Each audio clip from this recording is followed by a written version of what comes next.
Hi అండి. అందరు ఎట్లున్నారు? మంచిగున్నారా? నేనైతే బాగున్నా. మీరు ఎట్లున్నారు అనేది కామెంట్ చేసి చెప్పండి.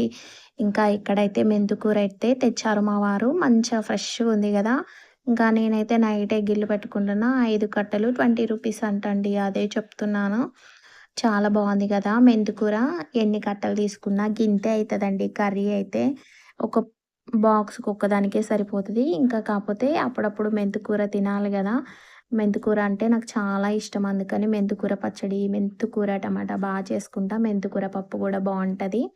ఇంకా ఇక్కడైతే పెసర దోసకైతే పెసలు నానబెట్టి పెట్టుకున్నానండి. మార్నింగ్ డైలీ వ్లాగ్ అండి. ఇంకా ఏంటంటే పెసరు నానబెట్టి పెట్టాను కడిగి మంచిగా. ఇంకా ఇందులోకి అల్లం ముక్క, 3 పచ్చిమిరపకాయలు, కొంచెం సాల్ట్ ఏసుకొని మంచిగా మిక్సీ పట్టుకోవాలండి. ఇంకా కొంతమందికి చిరుధాన్యాలల్లో పురుగు పడుతుంటది గదా! అలా పురుగు పట్టుకోకుండా ఉండడానికి మంచి టిప్ అయితే చెప్తున్నా. ఇదైతే ఏంటంటే ఈ లవంగాలుంటాయి గదా! లవంగాలు ఒక 7, 8 వైట్ క్లాత్‌లో పెట్టి రైస్‌లో పురుగు పట్టే ఏయి పురుగు పడుతున్నాయో ఎక్కువగా వాటిలో పెడితే ఆ వాసనకి, ఆ స్మెల్‌కనేయి లవంగాల స్మెల్‌కి పురుగనేది రాదంట. ఈ టిప్ మీకు తెలుసా? తెలిసుంటే కామెంట్ చేయండి. మీరు తెలియకపోతే ఇది ఒకసారి ట్రై చేయండి. మీకే తెలుస్తది ఈ టిప్ ఎంత బాగా పనిచేస్తుంది అనేసి. ఇంకా ఇక్కడ నెక్స్ట్ వచ్చేసి ఈరోజైతే ఖమ్మంలో భూకంపం వచ్చిందండి. ఇంకా ఇలా షేక్ అయినట్టు లైట్‌గా షేక్ అయినట్టు వచ్చింది. మేమున్న ఏరియాలో అయితే వచ్చింది అంటున్నారు. మేమైతే అంతగా గమనించలేదు. ఇంకా కొంచెం కదిలినట్టు వచ్చిందంట లైట్‌గా. ఎంతైనా ఎవరికీ ఏం జరగలేదు. ప్రాణ నష్టమైతే ఆస్తి నష్టమైనా ఏదైనా జరగలేదు. అందరూ సేఫ్‌గా ఉన్నారు. ఖమ్మంలో అయితే ఇలాంటి ఏంటో ఈ మధ్య ఇలాంటివి ఒకటి పోగానే వర్షాలు పోగానే భూకంపం, భూకంపం పోగానే వర్షాలు ఇలాంటియన్నీ ఇలా జరుగుతున్నాయి కాబట్టికి కొంచెం జాగ్రత్తగా ఉండాలి. ఎందుకొస్తున్నాయో ఏంటో కూడా తెలీదు గదా! వాతావరణం అనేది అలా ఉంటది. అప్పుడప్పుడు వాతావరణం ఎలా వస్తుంది, ఏం జరుగుతుందనేది తొందరగా తెలుసుకోవడం కష్టం గదా! ఇంకా మెంతికూరైతే సాల్టేసి మంచిగా ఇగ మెంతికూరైతే మంచిగా కొంచెం ఆకుకూరలల్లో ఏవైనా పురుగు మందు కొట్టడం అలాంటివి జరుగుతాయి గదండీ! ఏం జేయాలంటే కొంచెం సాల్టేసి మనం బయట నుంచి తెచ్చుకుంటాం గదా! కూరగాయలు ఏవైనా సాల్టేసి కడుక్కుంటే మంచిగా ఉంటది. అందుకోసమని ఇంకా మెంతికూరైతే నేను సాల్టేసి కడిగి ఇంకా నెక్స్ట్ అయితే ఆనియన్స్, పచ్చిమిరపకాయలయితే కట్ జేసుకుంటున్నా. కూర తాలింపులెయ్యాలి. అసలే టైం అవుతుంది. ఈరోజైతే ఇగ ఇలా జరిగిందంట. మరి నా కిచెన్‌లో నాకెందుకో నేను వీడియో తీస్తున్నాను గదా! నాకు అలాంటి డౌటయితే రాలేదు. భూకంపం డౌటు. మీకేమన్నా షేక్ అయినట్టు కనిపిస్తే కామెంట్ జేయండి. నేను వీడియో తీస్తూనే ఉన్నా గదా! నాకెక్కడ ఏమీ కనిపించలేదు. మరి అసలకైతే వచ్చిందంట. మా ఇంట్లో గూడా వచ్చిందంట. మా పైన వాళ్ళు గమనించారంట మా ఓనర్స్ వాళ్ళు. నేనైతే గమనించలేదు అసలంత ఘనంగా. ఏంటో నాకు తెలియలేదు. అసలు అర్థం కాలేదు. మరి ఏమో తెలీదు. నేను సరిగ్గా పట్టించుకోలేదేమో తెలీదు. ఆ టైంలో వీడియో ఆఫ్ చేసినో కూడా తెలీదు గదా! మనం ఎలా గుర్తుపెట్టుకుంటాం ఇలా కదులుతుందేంటి అని సడెన్‌గా మనం అనుకోలేం గదా! ఏదో జరిగింది. అలా జరిగిపోయింది అనుకోవాల్సిందే. అయితే కొంచెం లైట్‌గా ఇలా కదిలినట్టు అయిపోయిందంట. ఇంకా నెక్స్ట్ అయితే తాలింపులో అయితే వేసుకున్నాను. ఇంకా ఇక్కడ మా వారు సడెన్‌గా వచ్చారు. వీడియో తీస్తున్నా అనంగానే అబ్బా! నవ్వి పోయిండు. నా పొట్టంతా నేను చూపించుకుంటా వస్తుంటే, "వీడియో నువ్వు తీస్తున్నావా? నేనసలు చూసుకోలేదు. నువ్వు కట్ చేస్తావా? కట్ చేయవా?" అనంటే, "ఏ బాగోదులే" అని అలానే ఉంచినా. మీరు గమనించండి ఎలా ఉరికిండో. అసలు కొంచెం స్పీడ్‌గా పెట్టాను. వీడియో అయితే నవ్వి చేస్తారబ్బా! అసలు మొత్తం అలాగే రికార్డ్ అయితే అంటే ఓను రియల్ వాయిస్ వీడియోకి వాయిస్ ఓవర్ ఇయ్యకోకుండా రియల్‌గా ఉంచితే భలే నవ్వి హ్యాపీగా ఎంజాయ్ చేసేవాళ్ళు గానీ, బాగా డిస్టర్బెన్స్‌గొస్తుంది వాయిస్ అనేది. అందుకోసమని ఇంకా తీసేసి ఇలా అయితే చేసేసాను. ఇగా ఇక్కడైతే టమాటాలైతే కట్ చేస్తున్నాను.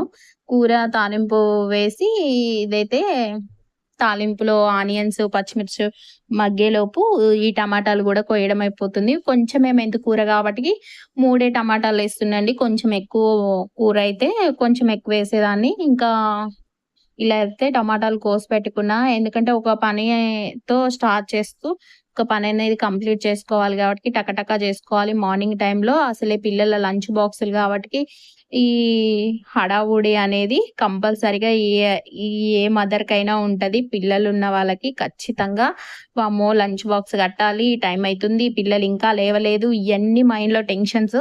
అప్పుడు ఏదొచ్చినా అర్థం గాదు మనకి. భూకంపం వచ్చినా, ఏదొచ్చినా సడెన్‌గా మనం చేసే పనులు అలా ఉంటాయి గాబటికి అదనేది గమనించలేము. అంటే చూసినా గమనించలేమంటే అంత పర్టిక్యులర్‌గా గమనించలేము అని అంటున్నా నేనైతే. ఇంకా నెక్స్ట్ అయితే ఇలా మంచిగా కలిపి ఒక 5 మినిట్స్ అయితే మూత పెట్టుకొని మగ్గనించుకోవాలి. తర్వాత టమాటాలేసుకోవాలి. మెంతికూర అనేది అందరికీ చేయడం వచ్చు కాబట్టి నేను అక్కడక్కడే చూపిస్తున్నా. పూర్తిగా క్లియర్‌గా అయితే ఏది చూపించడం లేదు. ఇదొక వ్లాగ్ లాగా తీస్తున్నా కాబట్టి అలాగే తీస్తున్నాను. ఇంకా నెక్స్ట్ అయితే ఇక్కడ నేనైతే పల్లి చట్నీ ఎక్కువ చేస్తానండి. ఇది ఏంటి మా పిల్లలు కొబ్బరి చట్నీ ఇడ్లీలోకైనా, దోసల్లోకైనా టమాటా చట్నీ అట్లా తినరు. ఓన్లీ పల్లి చట్నీ అయితేనే తింటారు. వాళ్ళు ఏది తింటే ఏంది టిఫిన్ తినడం అయితే ముఖ్యం గదా! అనేసి పల్లి చట్నీ అయితే ఖచ్చితంగా చేస్తాను. వాళ్ళకి ఇంకా గోంగూర చట్నీ అయితే తింటారు ఉప్మాలోకి, వాటిలల్లోకి. ఇంకా దోసకాయ చట్నీ గూడా తింటారు గానీ, ఒక దోసలల్లోకి మాత్రం పల్లీ చట్నీనే గావాలి. ఇడ్లీలోకి, దోసలోకైతే పల్లీ చట్నీనే గావాలి. వేరే చట్నీలు అస్సలు తినరు. అందుకోసమని కంపల్సరీగా పల్లీ చట్నీ చేస్తా. ఏది చేసినా చేయకపోయినా దోసలున్నా, ఇడ్లీ ఉన్నా పల్లీ చట్నీ అయితే కంపల్సరీ చేస్తా. అదే పల్లీ చట్నీ చేస్తున్నాను. కొంచెం ఆయిలేసుకొని, జీలకర్రేసుకొని, కొన్ ఒక 3 ఎండుమిరపకాయలేసుకొని, పల్లీలేసుకొని, కొంచెం ఆయిలేసుకొని మంచిగా వేయించుకుంటున్నాను. ఇంకా ఇంతే ఉంటది గదా! మీరు ఈరోజు టిఫిన్ ఏం చేశారో ప్లీజ్ కామెంట్ చేసి చెప్పండి. మాదైతే ఈరోజు టిఫినొచ్చేసి దోస అండి. పిల్లలకైతే రైస్ పెట్టేసాను. రైస్ గూడా అయిపోయింది. గ్యాస్ అయితే ఆఫ్ చేశాను. ఇంకా ఇక్కడైతే ఆనియన్స్ వేసి దోస అయితే వేయాలంట. పెసరట్లో ఆనియన్స్ అయితే మా పిల్లలకి ఇష్టము. మా వారికి గూడా ఇష్టము. సరే పెసరట్టు, ఉప్మా ఎట్లాగో తినరు గదా! అందుకే ఆనియన్స్ ఏసి చేస్తున్నా. ఇంకా చట్నీ రెడీ అయిపోయింది. ఇంకా మెంతికూర టమాటా కర్రీ చేశాను. ఇంకా రైస్ గూడా అయిపోయింది. మిక్సీ పట్టిన పిండి చూపిస్తున్నాను. దోస పిండి అండి. దోస పిండి అంటే పెసరపిండి. ఇంకా దోసలేయడానికైతే రెడీగా పిండైతే చేసుకున్న. సాల్ట్ చూసుకొని, మళ్ళీ కొంచెం ఏసుకొని దోసలైతే ఇలా ఏస్తున్నా. ఆనియన్స్ కూడా కట్ చేసి పెట్టుకున్నానండి. ఆనియన్ వేయాలి అని చెప్పారు గాబటికి. ఇంకా ఈ వీడియో ఎలా అనిపిచ్చింది? ఇంకా ఏ వీడియో తీస్తే బావుంటది అని కామెంట్ అయితే చేసి చెప్పండి. మీకు నచ్చినట్టుగా వీడియో తీయడానికైతే ట్రై జేస్తాను. వీడియోసు మంచిగా ముందుకెళ్ళాలంటే ఇంకేమన్నా చెయ్యాలా? ఏమన్నా టిప్స్ ఉంటే చెప్పండి. నాకేం చేయాలి? ఏంటి? అనేది కొన్ని కొన్ని అర్థం గావట్లేదు. మీరు గూడా కొన్ని చెప్తే అవనేది మిస్టేక్స్ అనేది సరిచేసుకుంటాను. ఇంకా ఆనియన్స్ ఏసిన ప్లేట్ అయితే తెచ్చుకుంటున్నా. ఇంకా నెక్స్ట్ అయితే ఆనియన్స్ ఏసిన కాబట్టి ఎందుకో నాకు దోస తిప్పేయంది. మంచిగా అనిపియదు. నేనైతే దోస అయితే ఖచ్చితంగా తిప్పేస్తాను. మీరు గూడా తిప్పేస్తారా? తిప్పారా? కామెంట్ చేయండి. ఆనియన్స్ ఏస్తే కొంతమంది తిప్పేయరు. ఈ యాంగిల్‌లో బావుంటది కదా! ఫోటో దిగితే అని చూస్తున్నాను. ఎలా అనిపిచ్చింది? బావుందా? లేదా? కామెంట్ చేయండి. ఇంకా దోసలైతే రెడీ అయిపోతున్నాయండి. పిల్లలకి టకటకా రెడీ జేయాలి గాబటికి తప్పలేదు. ఇంకా వేడి నీళ్ళు గ్యాస్ మీద పెట్టడం కుదరట్లేదు. చలికాలం ఒచ్చేసింది. బాగా వేడి కావాలి గదా! హీటర్ అయితే పెట్టేసాను. హీటర్‌లో వేడైపోతున్నాయి. వాళ్ళు స్నానానికి రెడీ అయిపోయారు. ఇంకా అంతలో నేను దోసలు టకటకా ఏస్తే తినేసి రెడీ అయ్యి స్కూల్‌కెళ్తారు. పిల్లల్ని ఎక్కువ చూపించడం లేదు. ఎందుకంటే వీడియోలో ఎక్కువ చూపిస్తే ఏంటంటే కామెంట్ బాక్స్ అనేది ఆఫ్ అయిపోతుంది. అందుకే చూపించడం లేదండి. ఇంకా ఇక్కడైతే మా చిన్నోడికైతే చిన్న చిన్న చిట్టి దోసలు కావాలంట. వాడికి దోసలు చిన్నయయితేనే ఇష్టము. ఇంకా మా చిన్నోడు హాయ్ చెప్తున్నాడు చూడండి.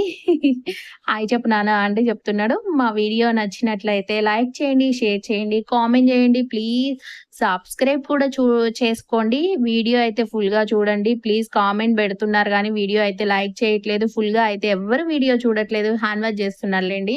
పెయింటింగ్స్ వేసి వాటర్ కలర్స్ ఏసాడు. అది మొత్తం చేతులకి అంటిందని వేస్తున్నాడు. బాయ్ అండి. మళ్ళొక ముచ్చటతో మళ్ళీ కలుద్దాం.